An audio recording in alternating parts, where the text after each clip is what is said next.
오늘 우리 함께 살펴볼 하나님의 말씀은 빌립보서 4장 10절부터 20절까지입니다. 빌립보서 4장 10절부터 20절까지 교독하겠습니다. 내가 주 안에서 크게 기뻐함은 너희가 나를 생각하던 것이 이제 다시 싹이 남이니 너희가 또한 이를 위하여 생각은 하였으나 기회가 없었느니라. 내가 궁핍함으로 말하는 것이 아니니라. 어떠한 형편에든지 나는 자족하기를 배웠노니 나는 비천에 처할 줄도 알고 풍부에 처할 줄도 알아. 모든 일 곧 배부름과 배고픔과 풍부와 궁핍에도 처할 줄 아는 일체의 비결을 배웠노라. 내게 능력 주시는 자 안에서 내가 모든 것을 할 수 있느니라. 그러나 너희가 내 괴로움에 함께 참여하였으니 잘하였도다. 빌립보 사람들아, 너희도 알거니와 복음의 시초에 내가 마게도냐를 떠날 때에 주고받는 내 일에 참여한 교회가 너희 외에 아무도 없었느니라. 데살로니가에 있을 때에도 너희가 한 번뿐 아니라 두 번이나 나의 쓸 것을 보내었도다. 내가 선물을 구함이 아니요 너희에게 유익하도록 풍성한 열매를 구함이라. 내게는 모든 것이 있고 또 풍부한지라. 에바브로디도 편에 너희가 준 것을 받음으로 내가 풍족하니 이는 받으실 만한 향기로운 제물이요 하나님을 기쁘시게 한 것이라. 나의 하나님이 그리스도 예수 안에서 영광 가운데 그 풍성한 대로 너희 모든 쓸 것을 채우시리라. 하나님 곧 우리 아버지께 세세 무궁하도록 영광을 돌릴지어다. 아멘. 우리가 믿고 붙드는 그 중요한 신앙의 원리 가운데 하나는 오직 이 성경만이 하나님의 감동으로 된 하나님의 말씀이라는 겁니다. 더불어 이 신구약 66권 모든 성경이 다 하나님의 감동으로 된 하나님의 말씀이라는 것이에요. 여러분들은 그걸 믿으십니까? 물론 이 신구약 66권 가운데에는 정말 중요한 그 진리, 복음에 대해서 자세하게 말해주는 그런 성경이 있지만 그렇다고 해서 예수님을 믿는 사람이 이 66권 가운데 차별을 두어서 어떤 사람은 읽는 성경만 읽어요. 심지어 밑줄 친 데만 밑줄 치는 그러지 마시기를. 소홀히 여김을 받는 성경이 없도록. 이 모든 성경이 다 하나님의 감동으로 된 하나님의 말씀이라는 것, 우리가 그걸 믿는 겁니다. 이 수요 성경 강의 시간에는 그 믿음에 근거해서 66권 전부를 다 살펴보려고 하는 겁니다. 이제 빌립보서가 얼마 남지 않았습니다. 아마 다음 주면 다 끝이 날 것 같습니다. 오늘 우리가 함께 읽은 이 본문에는 바울이 빌립보 성도들로 인해서 아주 크게 기뻐하고 있는 걸 볼 수가 있어요. 왜 이렇게 바울이 기뻐한 것일까? 오늘은 그걸 좀 살펴보면서 특별히 우리 교회에 저와 여러분의 관계에 좀 적용을 해서 좀 살펴보려고 합니다. 자, 그럼 바울이 왜 그렇게 기뻐했을까요? 본문 10절 보시면 내가 주 안에서 크게 기뻐함은, 그 다음 같이요. 너희가 나를 생각하던 것이 이제 다시 싹이 남이니 너희가 또한 이를 위하여 생각은 하였으나 기회가 없었느니라. 아멘. 무슨 말이냐면 빌립보 성도들이 바울을 생각하고 있다는 것이에요. 지금 바울이 어디 있습니까? 감옥 안에 있으니까. 여러분 지금도 혹시 교도소 같은 데 가보셨어요? 저는 대구에 있었을 때 3년 동안 교도소 사역을 한 적이 있었어요. 한 달에 한 번씩 재소자들 만나서 그 대구에 있는 그 교도소는 그 경범죄를 지은 사람들이 오는 데가 아니고 무기징역, 무기수도 오기도 하고 그런 분들하고 같이 예배를 드린 적이 있었어요. 3년 동안 섬기면서. 그분들이 참 필요한 것들이 많아요. 어떤 분들은 영치금이라고 하잖아요. 그런 것이 좀 넉넉하게 있어서 좀 지내는 좀 나은 분도 계시고, 어떤 분은 진짜 우리가 안 드리면 없는 분도 계시고. 근데 지금 바울이 감옥 안에 있잖아요. 그러니까 필요한 것들이 있을 거 아닙니까? 그러니까 빌립보 성도들이 바울의 필요를 채우고 싶은 마음이 있다는 거예요. 근데 그게 싹이 났다는 겁니다. 18절 중간쯤 보시면 에바브로 디도편에 너희가 준 것을 받음으로. 빌립보 성도들이 에바브로 디도를 통해 가지고 바울에게 보낸 겁니다. 바울이 쓸 것을. 근데 빌립보 성도들은 이번만 이렇게 한 것이 아니고 이미 여러 번 이렇게 했었어요. 본문 15절 16절 우리 은석이가 한번 큰 소리로 한번 읽어봅시다. 본문 15절 16절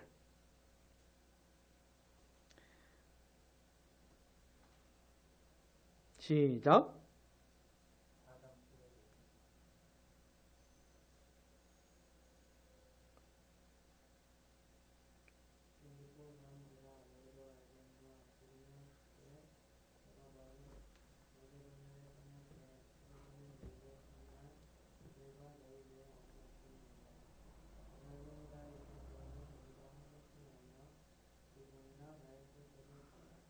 네, 여기 보니까 빌립보 성도들이 이미 여러 번 바울에게 바울이 필요한 것들을 보내준 적이 있었던 거예요. 그래서 지금 바울이 기쁘다고 말하고 있는 겁니다. 빌립보 성도들이 바울을 생각하는 거예요. 바울이 지금 어떻게 지내고 있을까? 뭐 필요한 것은 없을까? 뭐 부족한 것은 없을까? 바울이 불편한 것은 없을까? 이렇게 바울을 생각하면서 필요한 것들을 이제 에바브로 디도편에 보내주었는데 이걸 이제 바울이 굉장히 기뻐하고 있는 겁니다. 근데 이 정도 말하면 좀 오해가 생길 수도 있겠죠. 아, 바울은 이런 걸 좋아하는 사람인가 보다. 실제로 사역자들 중에도 너무 밝히는 사람들이 있어요. 혹시 그런 사람들, 그런 목회자를 만나본 적이 있는지 모르겠지만 너무 밝히는 사람들이, 너무 그런 걸 기다리는 사람들이 실제로 있긴 해요. 바울을 오해할 수도 있지 않겠습니까? 바울이 이런 걸 되게 좋아하는 사람인가 보다. 아니면 지금 바울이 감옥에 있어가지고 너무 궁핍한가 보구나. 너무 부족한가 보다. 너무 불쌍하다 바울. 바울은 있잖아요. 감옥에 있든지 어디에 있든지 간에 자기 자신은 난 풍부해 이런 사람이에요. 난 부족하지 않아. 난 불쌍하지 않아. 이런 사람이 바울이에요. 그러니까 바울을 불쌍하게 보면은 바울의 마음이 굉장히 상할 거야 아마. 나는 아무것도 없지만 모든 것을 가지고 있는 사람이야. 난 가난하지만 부유한 사람이야. 이게 바울이었어요. 근데 만약에 빌립보 성도들이 바울이 감옥에 있어가지고 불쌍하다 진짜. 너무 부족하겠구나. 이러면 바울이 얼마나 마음이 상하겠어요. 그런 오해를 받고 싶지가 않은 겁니다. 바울이. 그래서 이런 말을 덧붙이는 거예요. 본문 11절. 내가 궁핍함으로 말하는 것이 아니니라. 이건 바울의 진심입니다. 우리는 이렇게 겉과 속이 다른 말을 할 수도 있겠지만 바울은 이게 진짜예요. 내가 지금 부족해가지고 너희들이 뭘 보내줬다고 그래서 그것 때문에 내가 기쁜 것이 그런 말 하는 게 아니다. 이런 말 하는 거예요. 그러면서 바울이 자기가 배운 그 삶의 비결에 대해서 말을 해주는 거죠. 이건 아주 유명한 내용이죠. 그 다음 같이 읽어보겠습니다. 어떠한 형편에든지 나는 자족하기를 배웠노니 나는 비천에 처할 줄도 알고 풍부에 처할 줄도 알아. 모든 일 곧 배부름과 배고픔과 풍부와 궁핍에도 처할 줄 아는 일체의 비결을 배웠노라. 내게 능력 주시는 자 안에서 내가 모든 것을 할 수 있느니라. 아멘. 나에게 능력 주시는 주님 안에서 난 모든 것을 할 수 있다. 무슨 말입니까? 이게 일체의 비결을 배웠다는 것이에요. 난 가난하고 부족하고 궁핍해도 괜찮아. 나는 풍부하고 뭐가 차고 넘쳐도 난 괜찮아. 이런 말이에요. 없고 부족하고 궁핍해도 바울은 낙심하지 않고 좌절하지 않고 그것 때문에 이렇게 시달리지 않고 위축되지 않고 또 뭐가 많고 풍부하다 그래서 주님 앞에서 교만하거나 건방져지거나 게을러지거나 나태해지거나 그렇게 되지 않는다는 것이에요.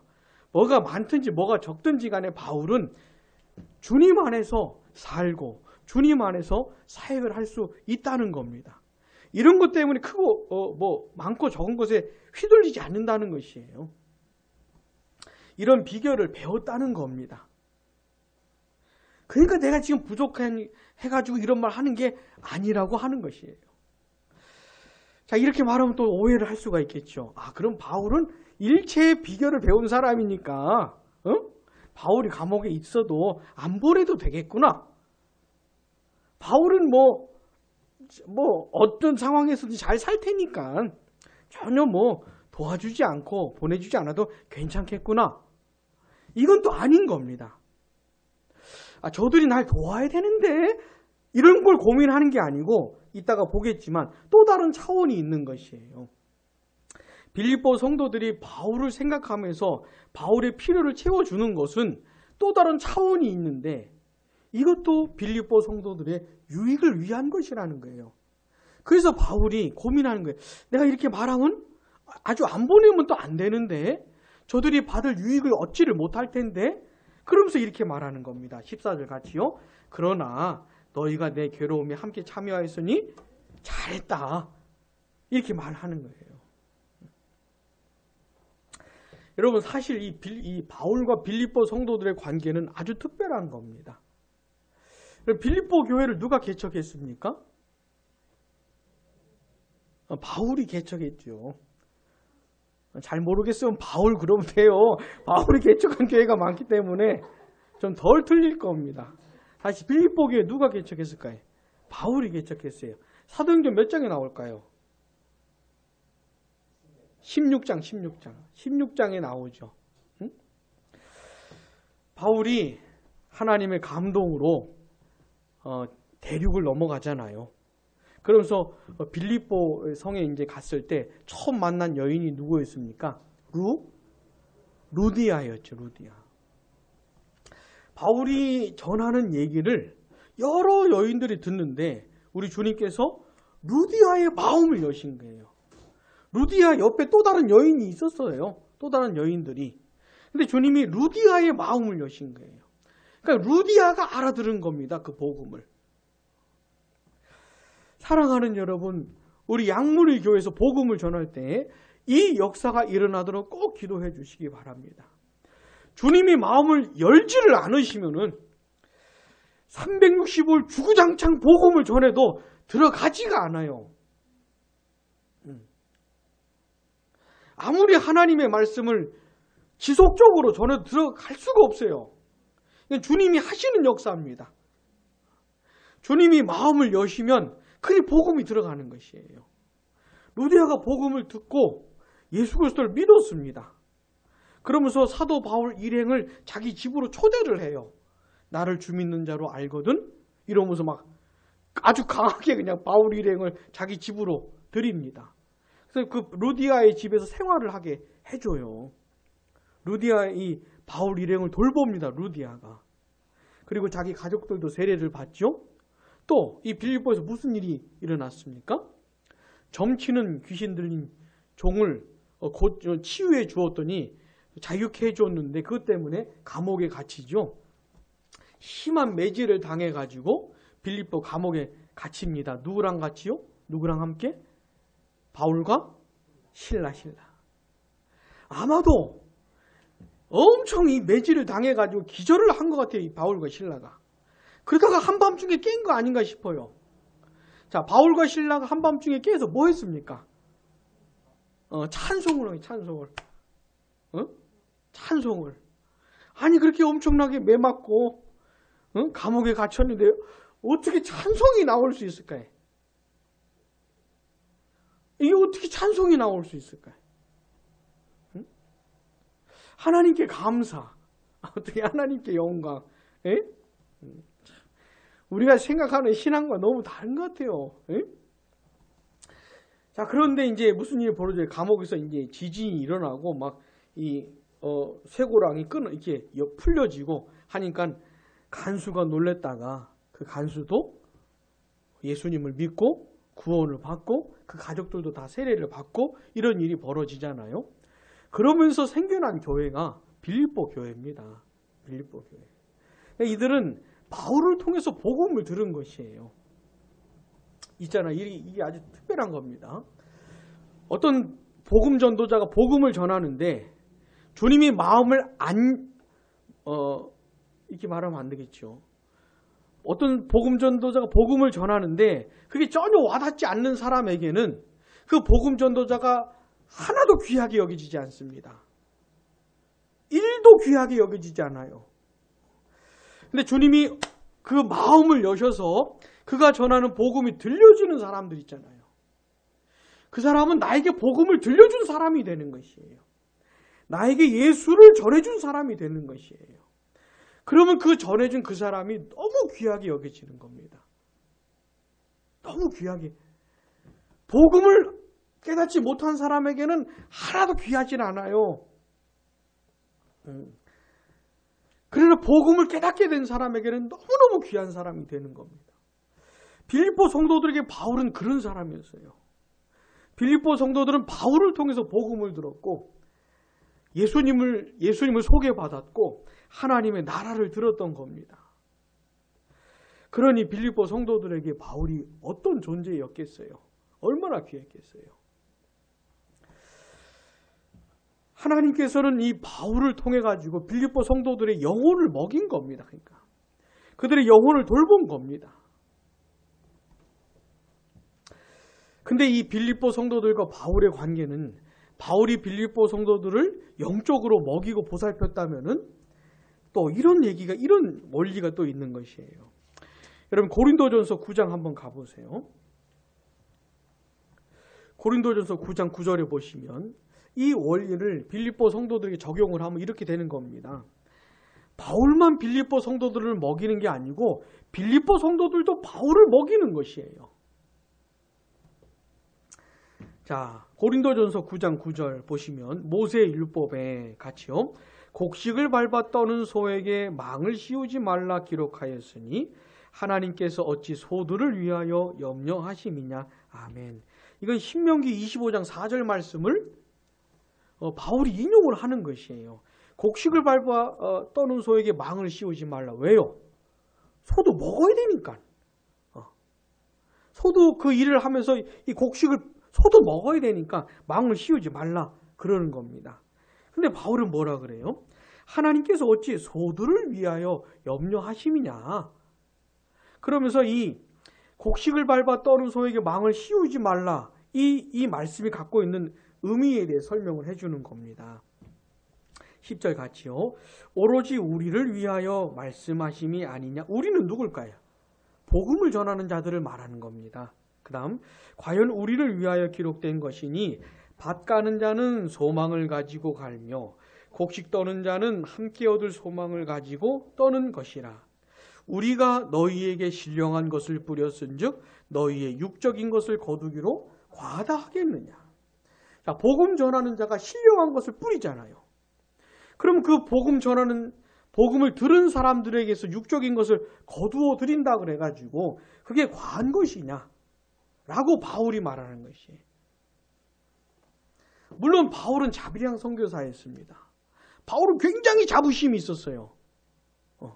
자기가 전하는 복음을 들은 사람들에게서 뭘 받지 않는 것, 우리식으로 하자면 사례를 안 받는 것에 대해서 바울은 굉장히 자부심이 있었어요. 거저 들은 복음을 거저 전해주고 싶었던 겁니다. 게다가 바울은 자기가 일도 하면서 그 일한 것을 가지고 가난한 사람들을 돕는 본을 보이기도 했었어요. 근데 바울은 이게 굉장히 자부심이 있었어요. 그런데 그 바울이 이 원리를 인정을 하고 있는 겁니다. 이런 원리가 있다는 것을 지금 말을 해주고 있는 것이에요. 이 원리를 바울과 빌립보 성도들에게 적용하면 어떻게 됩니까? 바울이 빌립보 성도들을 먹이잖아요. 신령한 것들을 뿌렸잖아요. 그럼 빌립보 성도들에게서 육적인 것을 거두는 것이라는 겁니다.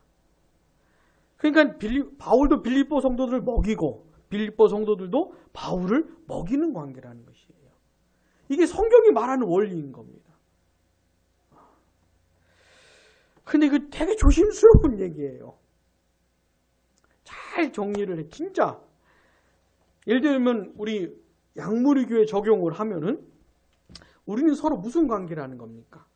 서로가 서로를 먹이는 관계라는 거예요.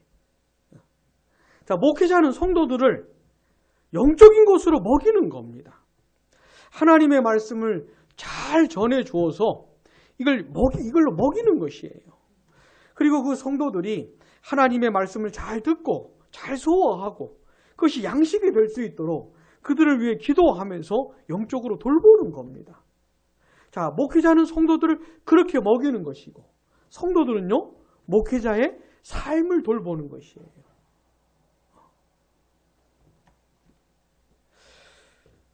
너무 가난해가지고 너무 없어서 힘들지는 않는 것인지, 지금 잘 먹고 잘 지내고 있는 것인지, 가정은 평안한지, 이런 걸 성도들이 목회자를 돌보는 겁니다. 그러니까 서로가 서로를 돌보는 관계예요. 주님이 한 교회로 묶으면서 그런 관계로 만드신 겁니다. 그래서 서로가 서로에게 꼭 필요한 존재로, 없으면 안 되는 존재로. 근데 이걸 현실적으로 돌아보면 굉장히 조심스러운 얘기예요. 저 같은 목회자들은 중에는 이 원리를 싹 이용을 해서 진짜 자기 필요를 채우는 사람들이 많다고 말하기 좀 그렇지만 없지 않아요. 저는 많다고 말하고 싶어요. 그것도 아주 교묘하게 이 원리를 이용해 가지고 이따가도 우리가 보겠지만 하나님께 드리는 것이에요. 성도들이 목회자의 필요를 채우는 건 하나님께 드리는 것이에요. 바울이 그래 말해, 바울이. 근데 이걸 싹 이용을 해가지고 하나님을 잘 섬기려면 날 잘 섬겨야 돼. 에? 이렇게 악용을 하는 사례들이 너무 많아요. 심지어 나에게 잘해야 복을 받아. 이렇게 말을 하는. 보통 교회는 그래요. 그러니까 보통 교회는 그래. 많은 교회들이. 근데 성도들이 그걸 그래 알아먹어요. 진짜. 목회자의 저한테 잘해야 복을 받는다고 알아들어요. 그래서 진짜 목회자들한테 잘하는 사람들도 있어요. 복 받으려고. 이런 참 왜곡된 사례들이 너무 많아가지고 어떤 분은 또 이래. 난 일치 안 받아. 응? 아무것도 주지 마시라고. 그게 개인적인 소신인지 취향인지 모르겠지만 그것도 바람직한 건 아니에요. 오늘 바울이 말해주는 것은. 이게 참 어렵습니다. 참 어려워요. 일단 아까 바울이 말했던 일체의 비결, 풍부에도 궁핍에도 처할 줄 아는 일체의 비결, 이건 모든 예수 믿는 사람들이 다 배워야 하는 것이지만 특별히 목회자들은 이걸 배워야 되는 겁니다. 없는데 난 없어 이렇게 아니지요. 난 없다고 생각하면서 난 없지 않아 이렇게 말을 할 수도 있으니까 그런 건 아니고, 뭐 가진 게 없어도 남들이 볼 때는 가진 게 없는데 본인은 부유하다는 느낌이 들어야 되는 거예요. 부유하다고 생각이 들어야 되는 것이에요. 난 아무것도 없지만 난 모든 것을 가지고 있어. 이걸 실제로 이렇게 이해할 수 있는 사람이 되어야 되는 것이에요. 없고 가난하고 궁핍해도 그 목회자가 생활하고 사역을 하는 데는 아무렇지도 않아야 되는 것이에요. 그런 것 때문에 낙심하고 좌절하지 않을 수 있어야 되는 거죠. 또 뭐가 많고 풍부해졌다고 해가지고 교만해지고 게을러지고 이런 사람도 있어요. 한 달에 한 1,000만 원 이래저래 합쳐서 1,000만 원 받는 사례가, 아니 사례만뿐만 아니라 뭐 이래저래 합쳐서 한 1,000만 원 받는 한 달에 그런 목회자도 있어요. 더 받는 사람도 있겠지. 더 받는 사람도. 한 달에 1,000만 원을 받는 게 뭘까? 응? 한 달에 1,000만 원을 받으면서 그 마음을 진짜 지킬 수가 있을지. 하나님 앞에서 겸손하고, 진짜 성도들 앞에서 겸손하고, 진실하고. 진짜 그럴 수가 있을지. 응? 이게 참 어려운 겁니다. 어려운 것이에요. 일단 목회자는 그래야 되고, 성도들도, 그리고 목회자는 일단 일체의 비결을 배워야 되고, 그러면서도 성도들이 목회자의 필요를 채우는 것을 진짜 목회자가 저들이 하나님께 드리는 것으로 진짜 이렇게 이해를 하고, 그런 차원에서 하나님이 또 역사하시는 게 있어요. 그들이 얻는 유익이 있어요. 진짜 하나님을 섬기는 마음으로 목회자의 필요를 채우는 손길들에게 하나님이 채우시는 역사가 또 바울이 그래 말해요. 그런 유익은 또 누려야 되거든요, 그들이. 그래서 이 목회자가 그걸 잘 인도를 해야 돼. 참 그 선을 참 잘 지키면서, 응? 그걸 잘 인도를 해야 돼. 그래서 바울이 양쪽에 생길 수 있는 오해를 이것도 아니고 저것도 아니라고. 내가 너희들이 내 필요를 에바브로 디도편에 보내줘가지고 내가 지금 크게 기뻐하는 이유가 내가 가난해서가 그런 게 아니고, 그러면서 양쪽의 이 오해들을 풀면서 지금 조심스럽게 얘기를 하는 것이에요. 자, 그러면 좀 이런 예민한 문제를 어떻게 바울이 유익이 되도록 말을 해주고 있는지.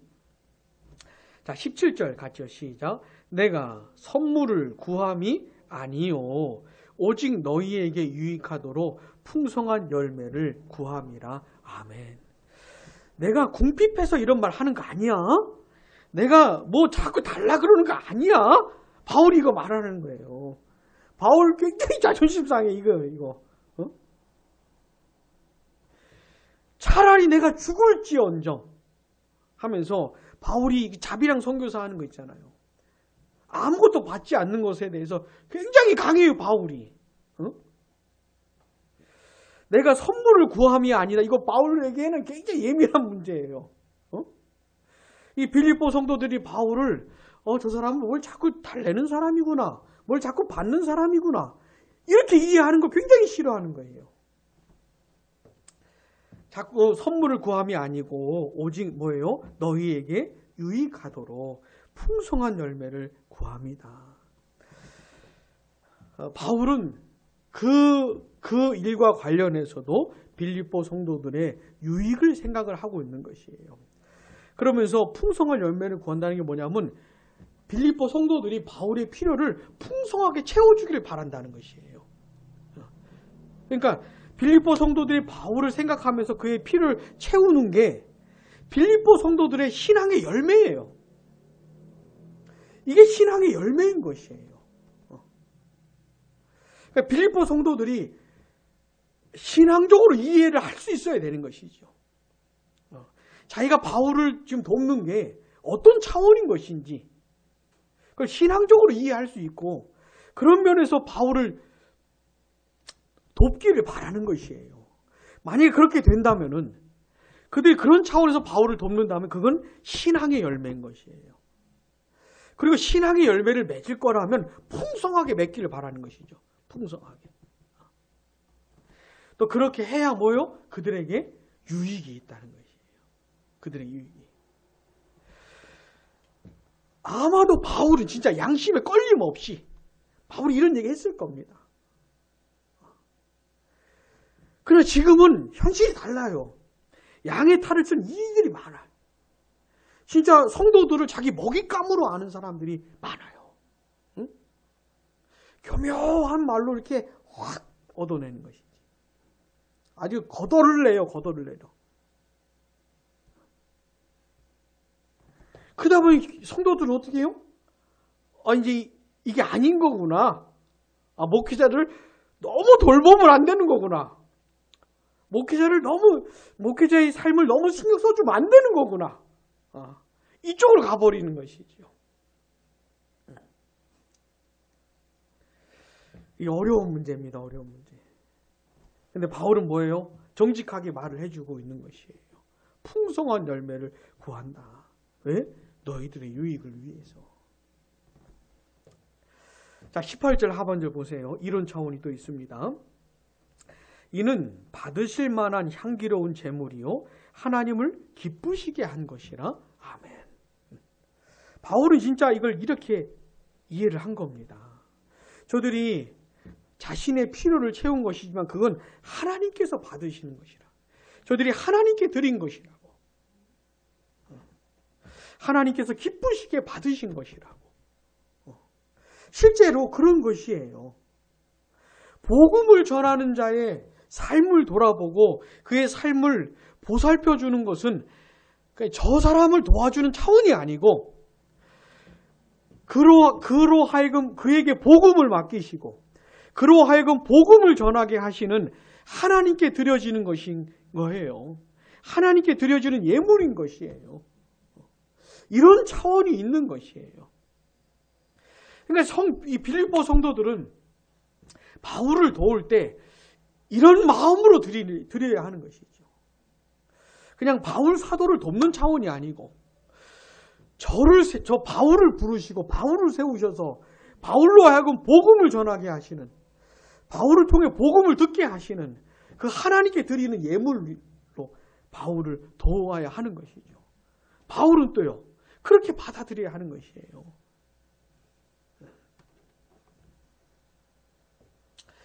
근데 그렇게 하는 손길들에게 하나님의 역사가 있습니다. 19절 같이요. 나의 하나님이 그리스도 예수 안에서 영광 가운데 그 풍성한 대로 너희 모든 쓸 것을 채우시니라. 아멘. 자, 그 성도들이 바울의 필요를 채우잖아요. 그럼 하나님이 이 성도들의 필요를 채우신다는 거예요. 너희 모든 쓸 것을 채우시리라. 영광 가운데 그 풍성한 대로. 자, 빌립보 성도들이 바울을 도운 것은 빌립보 성도들의 풍성함 가운데 만약에 도왔다면은 하나님이 이 빌립보 성도들 필요를 채우실 때는 하나님의 풍성한 가운데 채우시는 거예요. 자, 그러면 누가 많이 채워지겠어요? 바울이 많이 채워지겠습니까? 아니면 빌립보 성도들이 많이 채워지겠습니까? 그렇죠? 빌립보 성도들이 해봤자 얼마나 풍성하겠어요. 근데 하나님이 빌립보 성도들의 쓸 것을 채우실 때는 하나님의 풍성한 대로 채우시는 거예요. 하나님의 풍성함에서 흘러나오는 것이니. 그러니 이게 빌립보 성도들의 유익 아니겠습니까? 저들이 저렇게 하나님께 예물을 드렸는데 그걸 하나님이 받으시고 빌립보 성도들을 또 채워주시는 것이에요. 근데 풍성한 대로 채워주시는 것이에요. 이런 역사를 누릴 수가 있는 겁니다. 이런 역사를, 이런 하나님의 은혜를 경험할 수가 있는 것이에요. 그러니 빌립보 성도들의 유익인 것이죠, 이게. 그러니까 바울이 중간에서 조심조심 하는 거 얘기를. 나 궁핍해서 말하는 거 아니야. 내가 자꾸 뭘 받고 싶어서 이런 말 하는 거 아니야. 난 진짜 괜찮아. 너희들이 하나도 안 보내줘도 진짜 괜찮아. 아무 지장 없어 나는. 지금 바울이 이런 말을 하는 겁니다. 그러면 이 사람들이 진짜 아무것도 안 보낼까 봐 바울이 또 조심하는 거예요. 그러면서 잘했다. 왜 이렇게 말을 하는 겁니까? 안 보내주면 진짜 큰일 나니까? 이런 게 아니고 저들이 바울의 필요를 채워줘야 그것이 하나님께 드려지는 예물이 되는 것이고 또 하나님이 받으시고 빌립보 성도들의 삶을 채워주실 것이기 때문에 이런 역사가 있는데 그걸 또 누려야 하기 때문에 바울이 이렇게 말을 하는 것이에요. 그래서 궁극적으로 어떻게 해요? 20절 같이요. 하나님 곧 우리 아버지께 세세 무궁하도록 영광을 돌릴지어다. 아멘. 궁극적으로 하나님께 영광을 돌리는 것이 궁극적으로. 그 일을 통해서도 빌립보 성도들이 너무 감사한 거예요. 저 사도 바울을 보내주신 하나님이 너무 감사하고 저를 통해 복음을 듣게 해주시는 하나님께 너무 감사하고, 복음을 알게 해주시는 하나님께 너무 감사하고, 영혼을, 이 영적인 것을 먹여주신 하나님께 너무 감사해서 하나님께 예물을 드리는 거예요. 근데 그 예물을 드리는 한 방법으로 그 복음 전하는 자의 필요를 채워주는 것이죠. 그러니 하나님이 영광을 받으시는 거예요. 하나님이 영광을 받으시는 거예요. 또 사도 바울은 하나님께서 그 성도들의 손길을 통해 자기 필요를 채워주니 그 하나님이 또 감사한 것이죠. 자, 바울은 분명히 이렇게 말하잖아요. 풍부에 처할 줄도 알고 궁핍에 처할 줄도 알고 이렇게 말을 하면서 14절 보세요. 그러나 너희가 내 괴로움에 함께 참여하였으니 잘했다. 괜찮아, 나 괜찮아. 그러면서도 여기는 또 괴로움이라고 말을 해요. 바울이 사람일 텐데 그런 고민이 있겠죠. 그런 어려움이 당연히 있겠죠. 근데 하나님이 빌립보 성도들을 통해서 바울의 필요를 채워주시니 또 바울도 하나님께 감사, 하나님께 영광 돌리는 것이죠. 이런 모든 과정을 통해서 궁극적으로 하나님이 영광을 받으시는 이런 일이 있는 것이에요.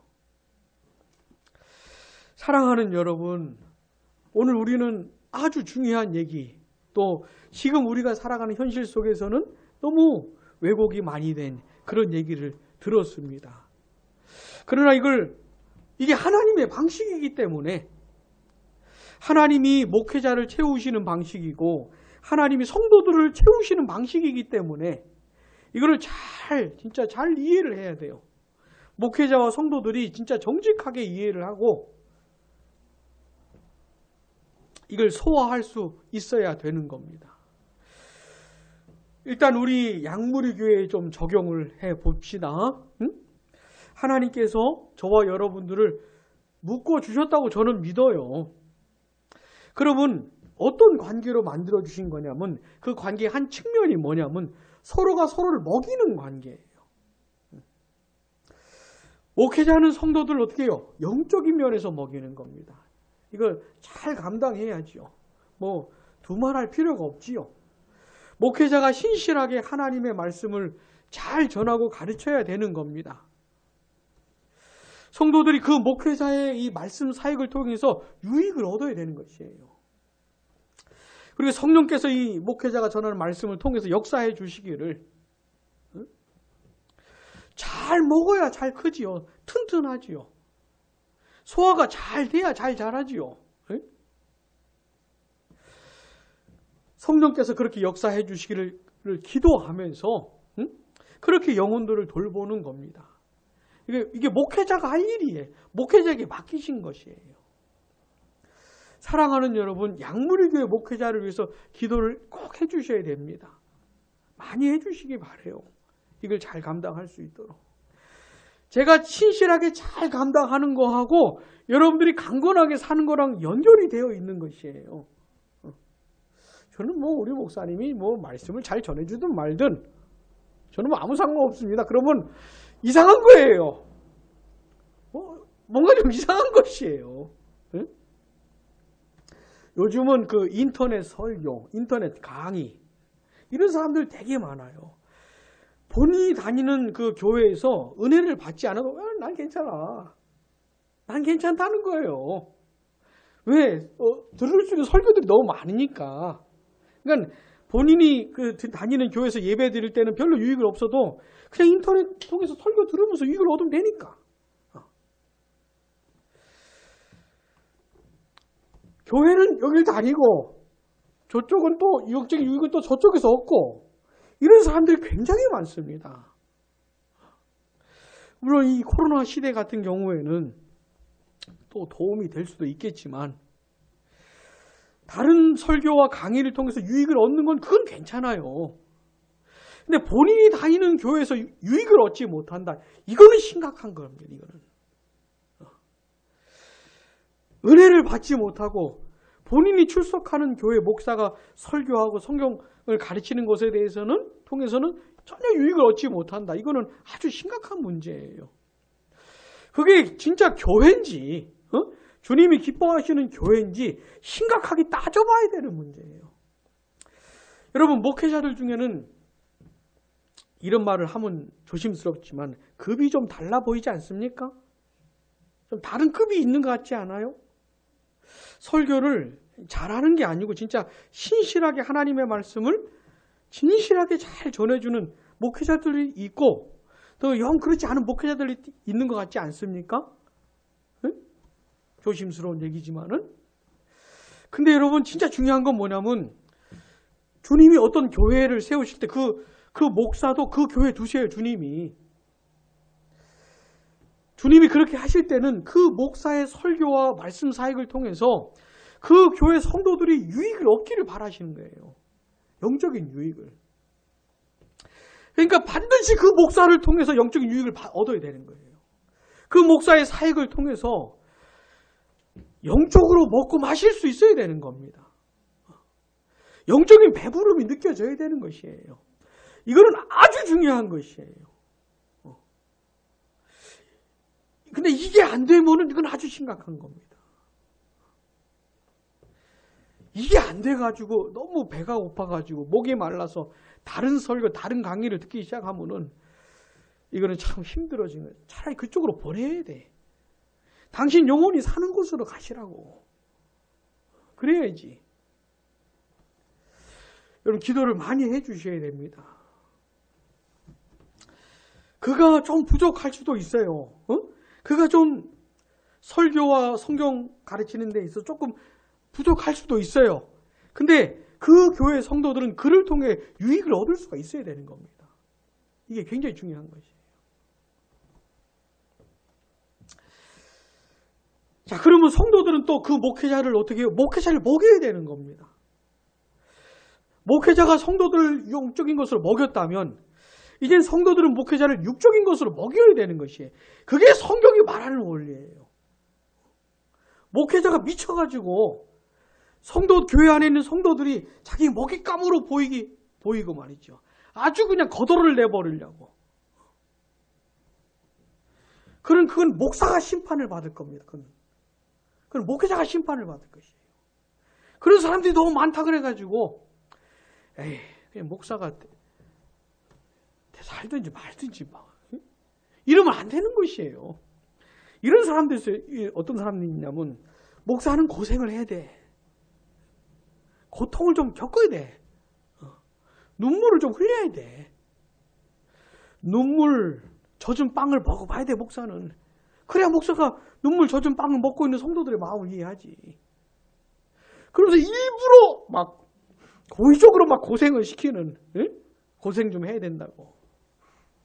그런 사람들도 있어요. 그런 걱정을 하지 마세요. 목사를 고생을 시켜야 된다 이런 고민을 하지 마세요. 주님이 다 시키세요. 알아서. 주님이 다 알아서 고생시키세요. 자기가 맡겨주는 영혼들을 돌봐야 될 목사이기 때문에 알아서 다 시키세요. 고생시키시고 고통당하게 하시고 눈물 젖은 빵 먹게 하시고 다 그래 하세요. 근데 성도들이 그런 걱정까지 할 필요가 없어요. 그건 그냥 주님께 맡기시고 그건 주님이 그 목회자를 기르시는 그런 측면에서 일어나는 일이기 때문에 그건 주님께 맡기시고 성도들은 어떻게 됩니까? 목회자를 돌아보고 필요를 채워주고 해야 되는 것을 그 역할을 해야 되는 것이죠. 그래서 어떤 쌍방간에 서로 먹이는 관계예요. 서로가 안 먹이면은 굶어 죽는 관계입니다. 서로에게 너무 필요한 관계로 우리 주님 맺어주신 것이에요. 그게 목회자와 성도의 관계입니다. 얼마나 아름답고 감사합니까? 우리 양무리 교회는 그걸 진짜 잘 만들어 가야 돼요. 진짜 잘 만들어 가야 돼. 할 수 있을까 모르겠어요.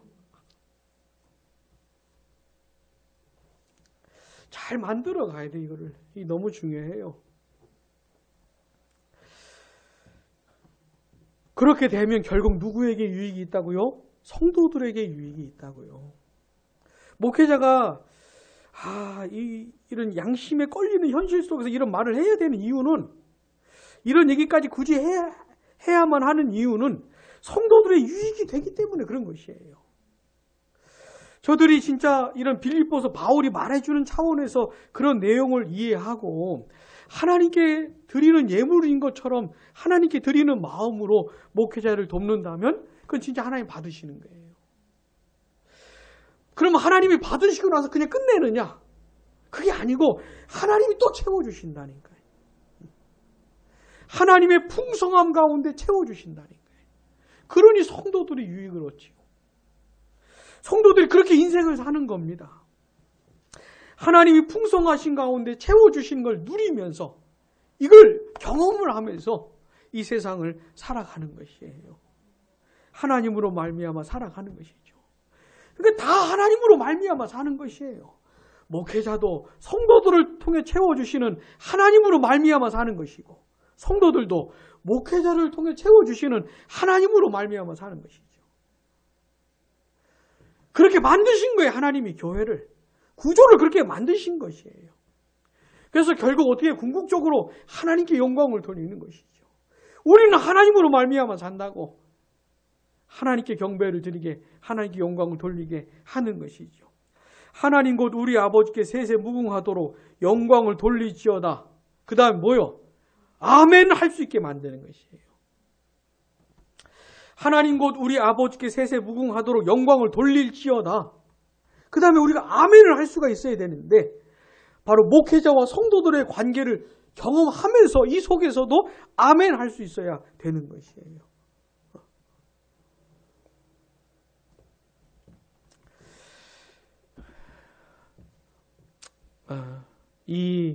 이런 내용과 관련해서 저는 교회 사역을 하면서 한 8군데 했습니까? 9곳에서 했습니까? 부교육자 사역을.